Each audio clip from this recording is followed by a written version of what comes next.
रासा international school की तरफ से आप सभी का इस वीडियो में स्वागत है। प्यारे बच्चों, आज हम संधि के बारे में पढ़ेंगे, जो कि हिंदी व्याकरण का एक प्रमुख बिंदु है। तो चलिए प्रारंभ करते हैं। संधि शब्द का अर्थ है मेल, अर्थात दो वर्णों का मेल, दो वर्णों का योग, दो निकटवर्ती दो पास के वर्णों के परस्पर मेल से जो परिवर्तन होता है उसे संधि कहते हैं। दो निकटवर्ती जैसे अ और आ और ई, अर्थात संधि में दो निकटवर्ती पास के होने चाहिए। आ होना चाहिए और आपका ई और ई होना चाहिए, ई और ऊ होना चाहिए, पास के वर्ण। तो पास के वर्णों के मेल से जो परिवर्तन होता है उसे हम संधि कहते हैं। जैसे भानुदय, तो क्या हुआ? भानुदय। तो यहाँ छोटा ऊ है, छोटे ऊ की मात्रा है, यहाँ छोटा ऊ है, तो ऊ और ऊ क्या हो गए? बड़ा ऊ। छोटा ऊ धन, छोटा ऊ बराबर बड़ा ऊ, तो क्या बने हमारे? बड़ा ऊ। तो भानुदय इसका बन गया। इस तरह से दो वर्णों के योग से नया वर्ण निकल के आता है, इसमें परिवर्तन हो जाता है। इसे हम क्या कहते हैं? संधि कहते हैं। संधि के प्रकार। संधि के 3 प्रकार होते हैं: स्वर संधि, व्यंजन संधि और विसर्ग संधि। स्वर संधि, व्यंजन संधि और विसर्ग संधि। स्वर संधि के प्रकार हम यहाँ पढ़ेंगे। नंबर 1 दीर्घ संधि, नंबर 2 गुण संधि, वृद्धि संधि, यड़ संधि और अयादि संधि। ये हमारे 5 प्रकार स्वर संधि के होते हैं। दीर्घ संधि देखिए, ह्रस्व स्वर या दीर्घ स्वर अ ई उ के बाद यदि ह्रस्व, अर्थात आपको पता ही है कि ह्रस्व स्वर कौन कौन से होते हैं? अ, ई, उ और री। आपके 4 हमारे कौन से होते हैं? ह्रस्व स्वर होते हैं। और दीर्घ स्वर कौन कौन से होते हैं? आ, ई, उ। कौन कौन से? आ, ई और उ, ए, ऐ, ओ, औ, है ना? ये हमारे 7 दीर्घ स्वर होते हैं। अब देखिए दीर्घ स्वर, ह्रस्व स्वर, दो ह्रस्व स्वरों को मिलाकर दीर्घ संधि का अर्थ है दीर्घ, बड़ा होना। दीर्घ का अर्थ होता है बड़ा होना। तो दो स्वर जो हमारे ह्रस्व स्वर हैं उनको मिलाकर ह्रस्व स्वर अ, ई और उ। अब हम अ और ई और उ, ये हमारे ह्रस्व स्वर हैं और इनको हम अगर मिलाते हैं तो हमारा क्या बनता है? दीर्घ स्वर। जैसे हम बनाएंगे अ धन आ, तो क्या बना? दीर्घ क्या बन गया? बड़ा आ, दीर्घ आ बन गया। तो यहाँ पर क्या हुई? दीर्घ संधि हो गई।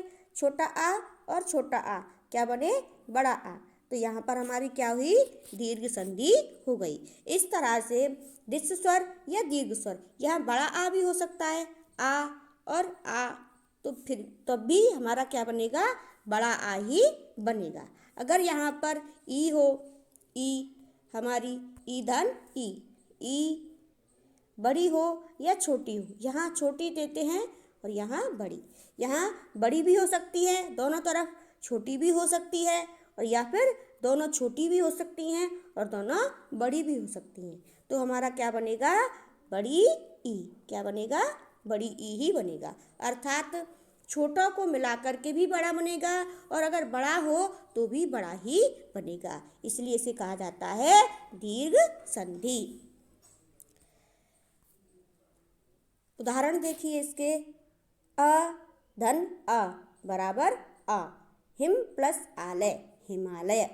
यहाँ आ है, यहाँ छोटा आ है, देखिए यहाँ छोटा आ की ध्वनि आ रही है और ये बड़ा आ है।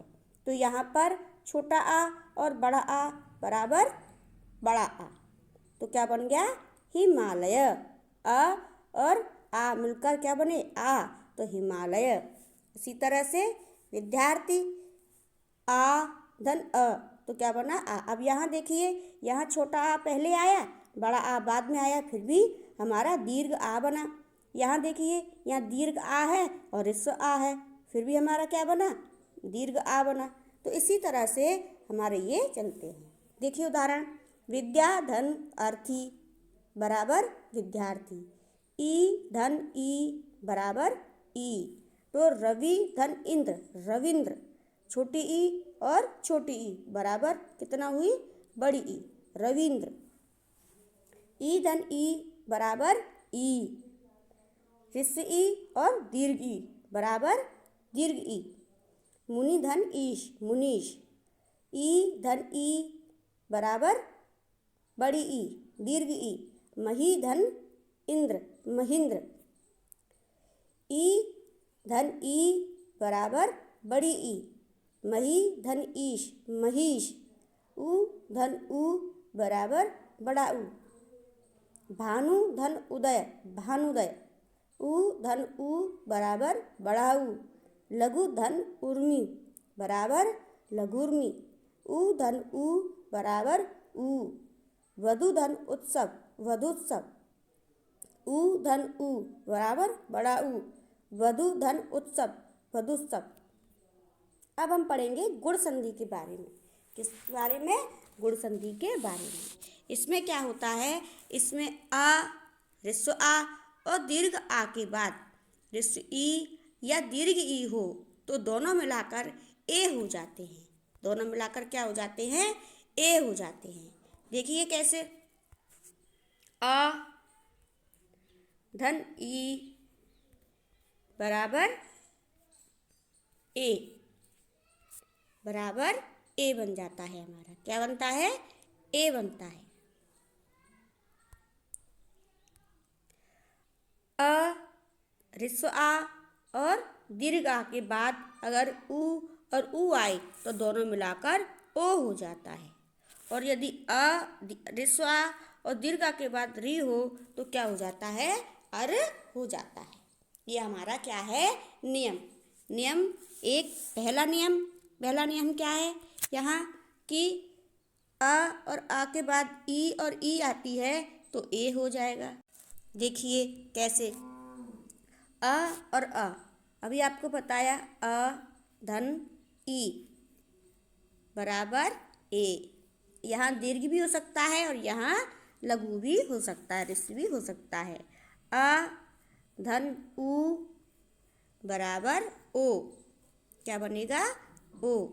और हम तीसरा लेते हैं, अ धन री, अ धन री बराबर अर, क्या होगा? अर हो जाएगा। यानी कि जब हम संधि बनाएंगे तो शब्द के इधर अ आना चाहिए और इधर री आना चाहिए। तो हम दोनों को अगर यहाँ पर योग करेंगे दोनों का तो क्या आएगा? अर आएगा। चलिए इसके उदाहरण देखते हैं हम। जैसे अ धन ई बराबर ए, नर धन इंद्र, क्या बना? नर धन इंद्र। इधर देखिए, इधर हमारे संधि के यहाँ ये हमारा नर शब्द है, इंद्र हमारा अलग शब्द है। तो यहाँ जो रा वर्ण है हमारा क्या है? रा वर्ण। रा में आपको पता है आ छुपा हुआ होता है, तो यहाँ पर क्या है? छोटा आ, ह्रस्व आ। तो ह्रस्व आ के साथ हमने ई का योग किया तो क्या बन गया? ए बन गया। ये हमारा सूत्र नंबर 1 कहता है कि अ ई बराबर ए हो जाता है, तो नरेंद्र हो गया। सूत्र नंबर 1 के ही हिसाब से आ धन ई ए होता है तो महा धन इंद्र महेंद्र हो गया। आ धन ई तो इसके बराबर नर धन ईश नरेश हो गया। आ धन ई तो महाधन ईश महेश हो गया। अब हमारा सूत्र नंबर 2 आता है। सूत्र नंबर 2 हमारा क्या कहता है कि आ धन उ बराबर क्या हो जाता है? ओ हो जाता है। क्या हो जाता है? ओ हो जाता है। तो यहाँ देखिए ज्ञान धन उपदेश, तो क्या हो गया, ज्ञानोपदेश। क्या हुआ, ज्ञानोपदेश।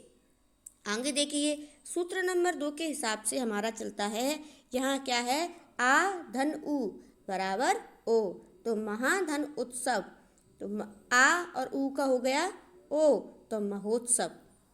आ धन उ बराबर ओ, जल धन उर्मी जलोर्मी, महाधन उर्मी महोर्मी। यहाँ देखिए सूत्र नंबर 3, आ धन री का क्या हो जाता है, अर हो जाता है। तो यहाँ देखिए आ है और यहाँ री है, तो हमारा क्या हो गया, देवर्षि। देव धन ऋषि देवर्षि। आ धन री का अर हो गया, तो महाधन ऋषि का महर्षि हो गया। अब हम संधि का जो तीसरा भाग है, तीसरा प्रकार है, वो है वृद्धि संधि। क्या है, वृद्धि संधि, इसके बारे में पढ़ेंगे। तो इसमें आ, ऋस्व आ और दीर्घ आ के बाद ए और बड़ी ए आती है, ए आई हमारा आता है, तो दोनों मिलकर के ए हो जाते हैं। जैसे हमारा आता है पहले अ, इसके बाद क्या आएगा, ए, तो इसका क्या बनेगा, बड़ी ए बनेगा। छोटी ए अगर आती है या बड़ी ए भी अगर यहाँ आ जाती है, तो हमारा बड़ी ए ही बनेगा। ये हमारा सूत्र नंबर 1 है। इसमें सूत्र नंबर 2 देखिए, यदि अ और आ के बाद ऋस्व अ और दीर्घ आ के बाद ओ और औ हो, तो दोनों मिलकर के क्या बनते हैं, औ बनते हैं। क्या बनते हैं, औ बनते हैं। सूत्र नंबर 2 देखिए, अ और आ के बाद ओ और औ हो, तो दोनों मिलकर के औ हो जाते हैं। जैसे कि अभी हमने देखा ए का, अब यहाँ आ का देखेंगे, तो अ धन ओ, अगर यहाँ पर ओ छोटा भी आ सकता है और बड़ा भी आ सकता है, तो बराबर हमारा क्या बनेगा, बड़ा ओ, ये हमारा बनेगा। तो चलिए अब इसके उदाहरण देखते हैं।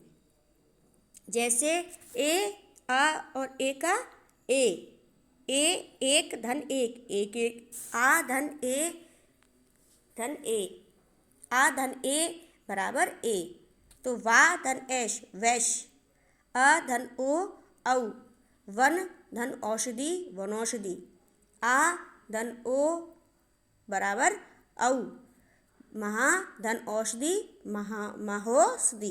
क्या बनेगा, महोषधि। तो यहाँ तक आप संधियों को पढ़िए, इनको अभ्यास कीजिए और इन्हें अपनी उत्तर पुस्तिका पर अंकित कीजिए। ये आपका गृह कार्य है कि आप इनको अपनी उत्तर पुस्तिका पर अंकित करेंगे। तो अब हम नेक्स्ट वीडियो में नेक्स्ट टॉपिक कवर करेंगे। तब तक आप इसका अभ्यास कीजिए। धन्यवाद।